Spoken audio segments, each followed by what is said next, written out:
నమస్తే, నేను సిరి.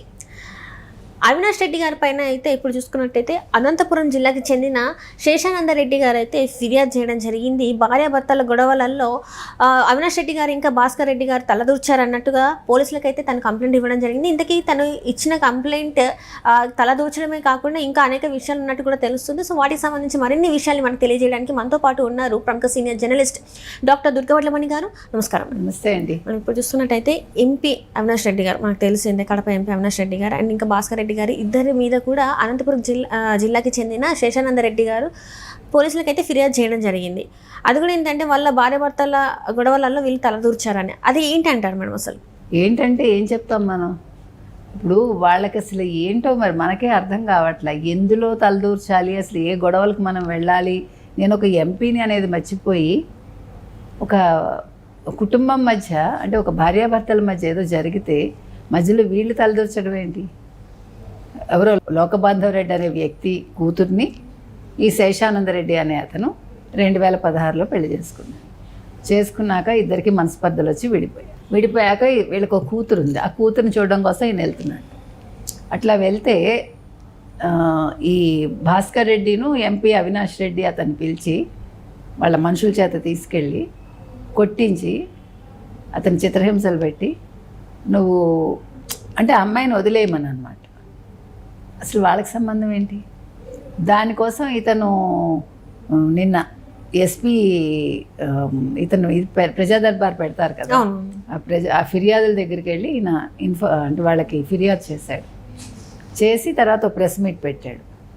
చేసేసరికి ఇప్పుడు ఇద్దరు మనుషులు ఇంటికి వచ్చి ఇంకొక ఆయనతో ఫోన్లో మాట్లాడించి నువ్వు ముందు అది వెనక్కి తీసుకుంటావా తీసుకోవా, ఎస్పీకి ఇచ్చిన ఫిర్యాదు. ఇప్పుడు నువ్వు పోసాని కృష్ణమురళిని చూస్తున్నావు కదా, ఎలా తిప్పుతున్నారో చూస్తున్నావు కదా, నువ్వు ముందు వెనక్కి తీసుకో. ఎందుకంటే ఇప్పుడు ఇతను ఇచ్చిన ఫిర్యాదు వల్ల ఇప్పుడు వాళ్ళు ఎవరైతే ఉన్నారో అంటే ఎంపీ అవినాష్ రెడ్డి, భాస్కర్ రెడ్డి, వాళ్ళు ఇతన్ని కొట్టమని ఆదేశాలు ఇచ్చారు కదా, ఆ వీడియోలన్నీ ఇతని దగ్గర ఉన్నాయి, ఈ శేషానందరెడ్డి దగ్గర. సో అందుకని వీళ్ళు భయపడి అతన్ని పిలిపించి కొట్టించారు. ఇప్పుడు అతని దగ్గర ఇన్ఫర్మేషన్ ఉందంటే ఎవిడెన్స్లు ఉన్నాయి. దానికోసం అని ఇప్పుడు ఇతను ఫిర్యాదు చేయటం వల్ల రేపొద్దున నష్టపోయేది ఎవరు? అవినాష్ రెడ్డి, భాస్కర్ రెడ్డి. ఆల్రెడీ అవినాష్ రెడ్డి సిబిఐని పక్కదావ పట్టించాడు. కానీ ఇది డైరెక్ట్ వెళ్ళి ఇచ్చాడు కాబట్టి అనంతపురంలో ఆకుతోటపల్లి కదా, అనంతపురం గ్రామీణ మండలం ఆకుతోటపల్లికి చెందాడు కదా ఇతను. సో ఇప్పుడు ఇక్కడ కూడా వీళ్ళ హవా చూపిస్తున్నారు. ఇప్పుడు ఈ వెనక్కి తీసుకో అనే దాంట్లోనే మొత్తం రాజకీయం నడుస్తుంది వైసీపీ వాళ్ళు. ఇటీవల కాలంలో మనం ఎవరిని చూసినా వెనక్కి తీసుకోమనే కదా ఒత్తిళ్ళు జరుగుతున్నాయి.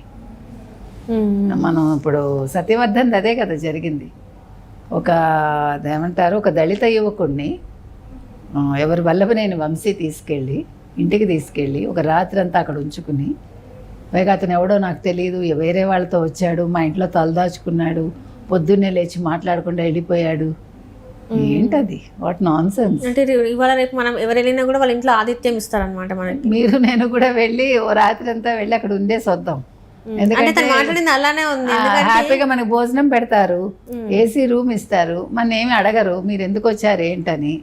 మీకు ఇక్కడ ఒక హౌస్ ఉంది గుర్తుందా హైదరాబాద్ లో? ఇప్పటికీ ఒక మీరు వెళ్ళి వండుకొని తినచ్చు, ఉండొచ్చు.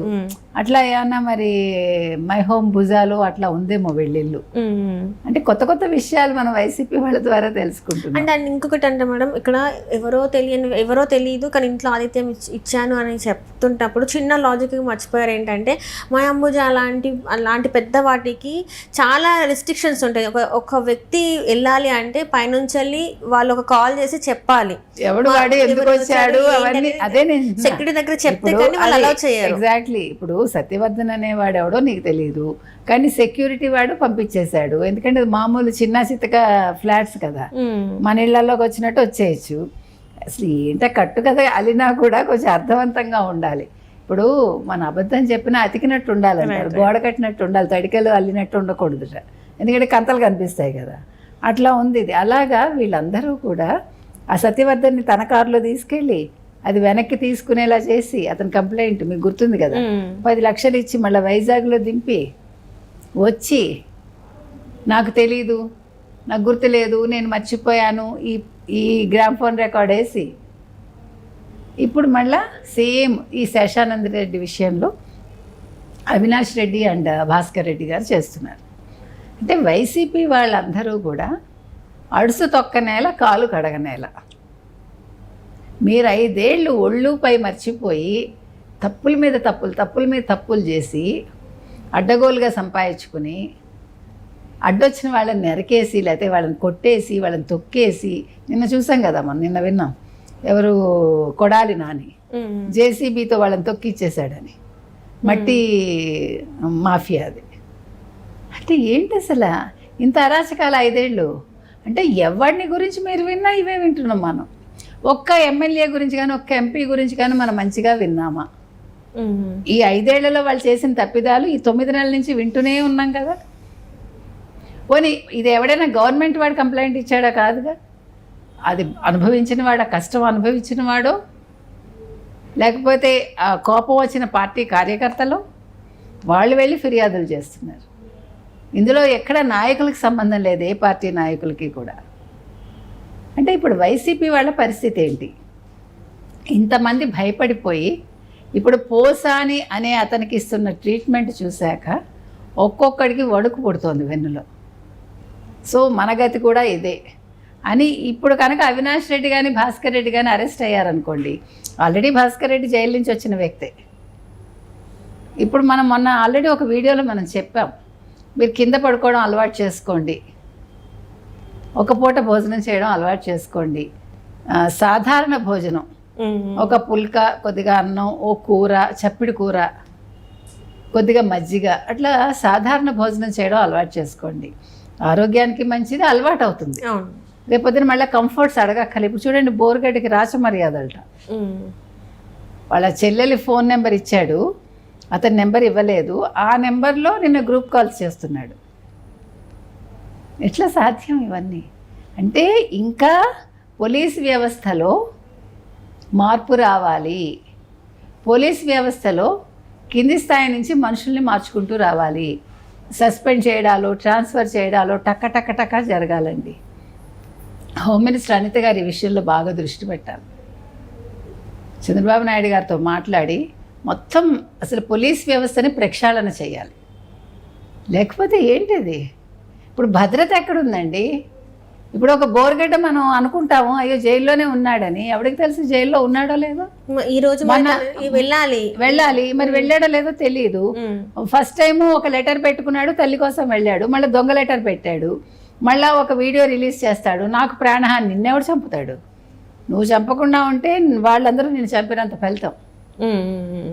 అంటే వీళ్ళందరూ ఇట్లా అంటే గత ప్రభుత్వం వాళ్ళ చేతిలో ఉంది కాబట్టి వాళ్ళకి నచ్చినట్టు ఎవరు ఇష్టానుసారం వాళ్ళు చేశారు కాబట్టి నడిచింది. కానీ ఇప్పుడు వీళ్ళ మీద ఫిర్యాదులు వస్తున్నాయి కాబట్టి వీళ్ళు ఇప్పుడు భయపడుతున్నారు. ఒకటి, లేకపోతే వీళ్ళకి ఇంకా శిక్షలు ఎలా ఉంటాయి ముందే తెలిసి వీళ్ళు అన్నిటి నుంచి వెళ్ళి తప్పించుకునే ప్రయత్నం చేస్తున్నారు. 2 రకాలుగా బిహేవ్ చేస్తున్నారండి వీళ్ళు. ఒకటి, కొద్దిగా భయపడుతున్నారు, ఎట్ ద సేమ్ టైం బింకం చూపిస్తూ బెదిరింపులకు దిగుతున్నారు. పోలీస్ అధికారులను కావచ్చు రెచ్చిపోతున్నారు. నిన్న విడుదల రజని చూసాం కదా మనం, అధికారులను బెదిరిస్తోంది ఆవిడ. ఇప్పుడు ఒక్కసారి గవర్నర్ కనుక అనుమతిస్తే ఆవిడ ఇప్పుడు నెక్స్ట్ ఆవిడ కూడా జైల్లో ఉండాలి కదా. తన మీద కూడా అనేక ఆరోపణలు ఉన్నాయి. అదే ఇప్పుడు గవర్నర్ అనుమతి కోసం వెళ్ళారు, అనుమతి రాగానే ఆవిడని పెడతారు. నెక్స్ట్ రోజా ఉన్నారు లైన్లో. అంటే వైసీపీ పెద్ద మనుషులందరూ క్యూ కట్టున్నారు. కాబట్టి ఇవాళ ఈ శేషానందరెడ్డి కేసు ఏదైతే ఉందో ఇందులో శేషానందరెడ్డిని బెదిరించారు ఖచ్చితంగా. శేషానందరెడ్డి ఫిర్యాదు చేశాడు కాబట్టి ఇప్పుడు పోలీసులు శేషానందరెడ్డికి ఒక సెక్యూరిటీ ఇవ్వాలని మనం కోరుతాం.